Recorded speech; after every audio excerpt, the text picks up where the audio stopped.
Assalamualaikum warahmatullahi wabarakatuh, sobat pendengar semua, apa kabar kalian hari ini? Semoga kalian semua baik-baik saja ya teman-teman ya. Kembali lagi di channel Kokomari, channel yang bahas seputar aplikasi Pi Network dan berita-berita terbaru dari Pi Network. Dan kita ingatkan juga kepada teman-teman pendengar yang hari ini belum klik petir, silahkan kalian segera buka akun Pi Networknya, kemudian kalian klik petirnya.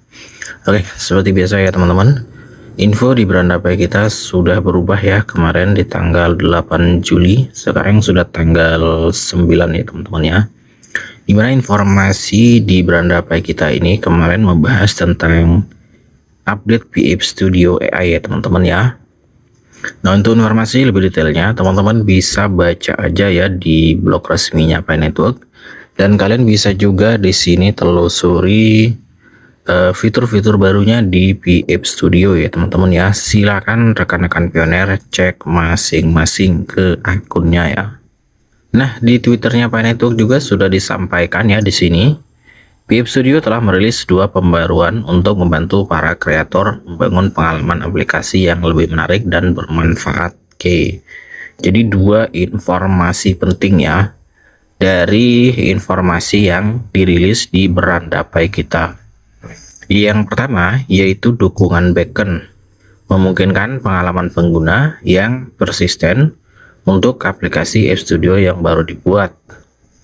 Aplikasi dapat menyimpan dan mengambil data khusus pengguna di seluruh sesi, memungkinkan pengalaman yang berlanjut bahkan setelah pengguna pergi dan kembali ya. Jadi jika sebelum-sebelumnya kita masuk ke PF Studio, ketika kita keluar dari aplikasinya atau misal kita pindah ke tampilan yang lain, biasanya kita harus mengulang tampilan dari awal ya. Tapi sekarang sudah tidak lagi ya teman-teman ya, karena sudah diperbaiki oleh Picor Team. Jadi sekarang sudah enak ya. Kemudian yang kedua di sini, fase perencanaan aplikasi dengan bantuan AI. Para kreator dapat mengembangkan ide-ide mereka dengan bantuan AI sebelum App Studio menghasilkan aplikasi. Ini membantu memandu para kreator dari ide awal menuju konsep aplikasi yang lebih lengkap dengan cara yang lebih interaktif dan dinamis. Kunjungi aplikasi penambangan Pi untuk mempelajari lebih lanjut dan buat aplikasi baru dengan fitur-fitur ini hari ini ya. Jadi silakan ya buat para rekan-rekan pioner yang mau membuat aplikasi di PF Studio, kalian bisa gunakan AI-nya ya teman-teman ya. Kalian bisa meminta bantuan dengan AI-nya. Kalian mau buat aplikasi apa, kemudian kalian mau mengembangkan ide-ide apa, di sini AI-nya bisa membantu ya. Silakan rekan-rekan pioner coba sendiri. Kemudian ada kabar baik juga ya teman-teman. Kabar baiknya yaitu ada Well ya yang memborong 400 juta koin Pi. Nah, di sini informasinya akumulasi 400 juta Pi. Well memicu perdebatan. Apakah Pi Network sedang bersiap? Nah, ini ya. Jadi ada Well besar ya membeli koin Pi pada saat harga murah sekarang ini ya teman-teman ya. Pi Network sekali lagi menjadi topik utama diskusi di kalangan penggemar kripto setelah pembaruan komunitas menyoroti aktivitas whale atau investor besar yang tidak biasa dalam ekosistem tersebut.